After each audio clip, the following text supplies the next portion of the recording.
that gives us some assurance that the results, whatever they may be, will be accepted by the American people as a consensus accepted when President Nixon was forced from office in 1974, that will guarantee that we don't have recriminations either way and that the legitimacy of American political institutions are not brought into question.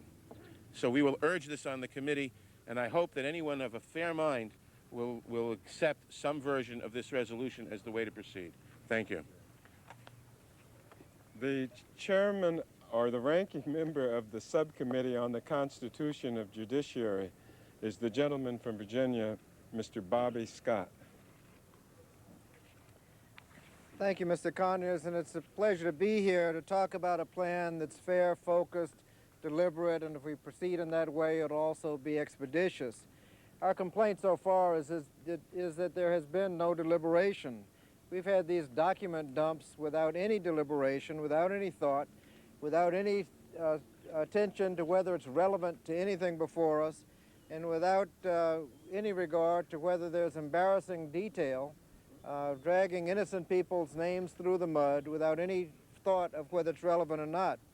In the Watergate proceedings, the president had an opportunity to review the documents before they were released. He was denied that opportunity.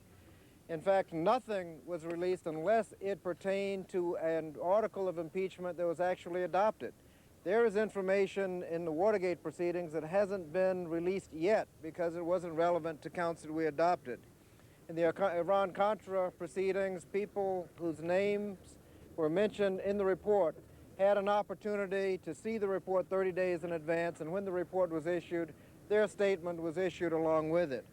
Now we're going to consider on Monday a motion to open up an open-ended fishing expedition, unfocused, without any deliberation first on whether or not we have any impeachable offenses before us. We're just asking for a fair process. Obviously, with the controversy that there is in America today as to whether or not there are even any impeachable offenses before us, that ought to be the first order of business. I held a town hall meeting yesterday in my district where we talked about the background of impeachment, the historical perspective, how it fits into our form of government.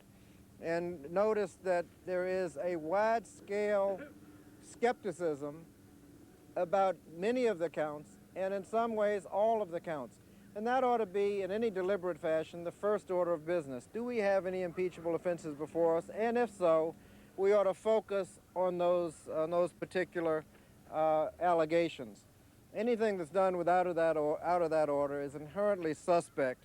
And with the voting out of order, we're going to have a hearing on impeachment after the vote on Monday.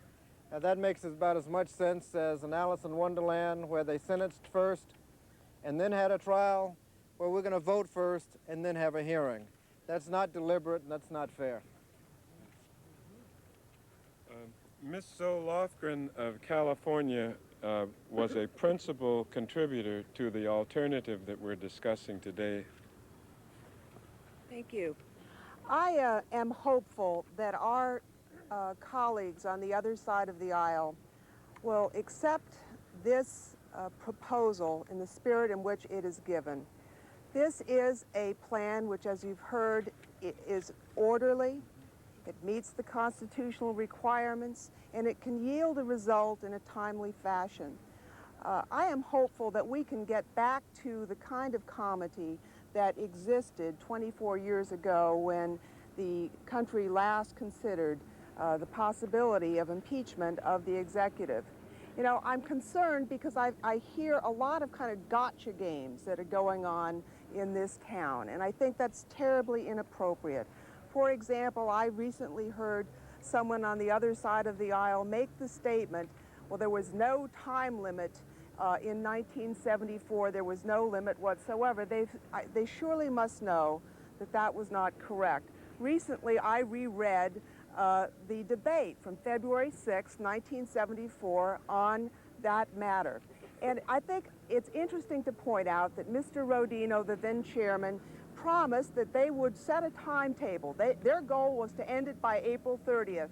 And the then minority leader, Mr. Rhodes, said, the gentleman's word is good with me. they didn't need to put it in the resolution. He said the gentleman had credibility and that he'd earned it, and that was enough.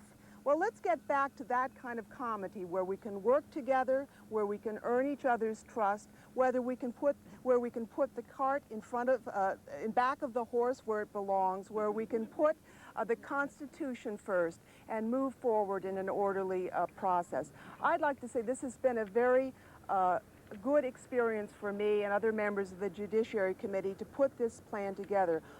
We all come from different parts of the country, from Mr. Boucher's rural conservative Virginia district to my Silicon Valley district to Maxine Waters' inner city Los Angeles district. We come from different parts of the country, but we can reach common ground about what's important, our constitutional obligations, fairness, and promptness. So I issue a call to our colleagues to embrace this and to stop the partisan fighting.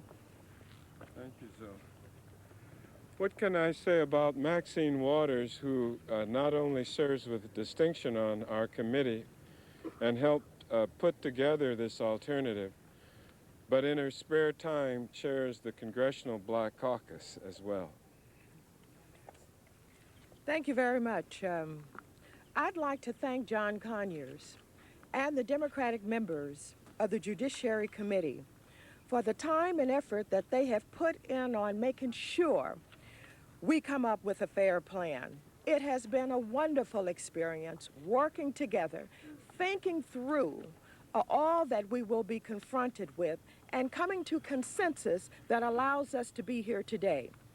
From the moment the special prosecutor made the September 9, 1998 referral to the House of Representatives, some of us have insisted on making fairness our top priority as we consider this information transmitted to us for possible impeachment.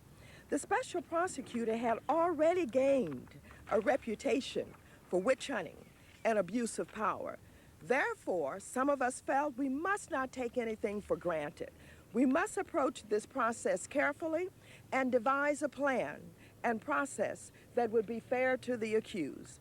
The very first sign of trouble came when the Republicans moved to dump the first 445 pages of the referral in the public domain without giving the President or the Judiciary Committee the opportunity for review. The Republicans immediately politicized the entire procedure and began to polarize the public and attempted to intimidate members of Congress. Since that time, just 10 days later, another 3,000 pages of materials were further dumped on the public. The media reported on this in bits and pieces, in many cases choosing those sections that were most salacious. The Republicans then began to spin the president's grand jury video testimony and whetting the appetites of the press, who then donated 4 hours of review to the entire testimony. Despite the fact the president comported himself rather well, the viewing further created and expanded the politics of impeachment. This sorry state of affairs now has become the political strategy for the November elections. Members are watching the polls, ads are playing and being designed around the impeachment question. And there are no guidelines from the Republicans for an orderly way to proceed. The public is saying enough of the sex soap opera and salacious materials. Keep it out of the press and off the internet.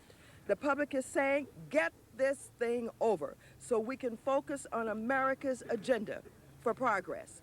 The Republicans have no agenda, and their only counter to a strong Democratic platform is to try to blow up and keep a scandal alive. Today, the Democrats on the Judiciary Committee present a well-thought-through and orderly agenda that will move America back to the issues that we want to debate. The plan will, number one, allow the Judiciary Committee to hold hearings on the constitutional standard of impeachment. As Bobby Scott said, until we have that discussion to talk about what did the Constitution mean when it talked about high crimes and misdemeanors, when are we going to bring in the experts and the scholars to debate this and to talk about what happened in 1974 so that we can reach some kind of standard? The committee will compare the allegations to the constitutional standard for impeachment. We have 11 allegations sent to us, just 11 of them, listed by the special prosecutor without supporting evidence that's been cross-examined. Are they real? Does it make good sense? We think that needs to be examined. Number 3, determine if there's sufficient evidence to move forward with an inquiry of impeachment. We should not be talking about moving forward to a vote on an inquiry without having gone through these steps. If the Republicans reject this plan, they will be guilty of stonewalling and dragging out this process, like some of them would like to do, until the year 2000 in an effort to affect the presidential race. The Republicans want to move beyond the scope of what has been presented by Ken Starr for political reasons. Today, Democrats offer a fair procedure and process plan because it is in the best interest of the nation. And it established a framework so that everyone, including the press, will know what to expect. I thank you, and I thank these members again who have worked so hard to make sense out of this process and lay something on the table that everybody can understand. Well, you've heard now from the 5 who have crafted this alternative. I want you to know that we're joined by our other colleagues on judiciary who were also very helpful: Mel Watt, Sheila Jackson Lee, Bill Delahunt, Bob Wexford, and who are all here. Marty Meehan, my neighbor. Okay. And if there is one or two burning questions, we would be happy to entertain them at this point. Just a moment. Order shall be maintained. Are all of the Democrats on the committee going to vote for this alternative? All of them? Well, I haven't canvassed anybody. We're putting this forward as our sensible proposal. Yes. We believe so. All right. Who wants to respond to that? I think all the members of the committee will make independent judgments, but as of this moment, we believe all the Democrats will vote for this resolution. Do you expect against the Republican proposal? Opposed will vote against the Republican resolution. Wait a minute. We're starting off in a predictive mode, which is not very good for press conferences. Most of us are as concerned as we can be with how we're going to vote. We are not canvassing. We have a sense of feeling that the members of our committee are behind us, the Democratic members, but there have not been any canvasses, as Jerry has said. Who had a question over here? Yes, sir. Conyers, could you tell me, or maybe one of the members of your law firm here, how you could be both deliberate and expeditious? Well, that may seem like a stretch, but being deliberate does not exclude being expeditious, sir. And I think I've had that question before a time or two. I mean, the point of the matter is that we have to move forward and out of this morass. Nobody here has to conduct a poll in their district to find out what most people in this country want. We know it's 5 to 1, 10 to 1. Get rid of this matter as quickly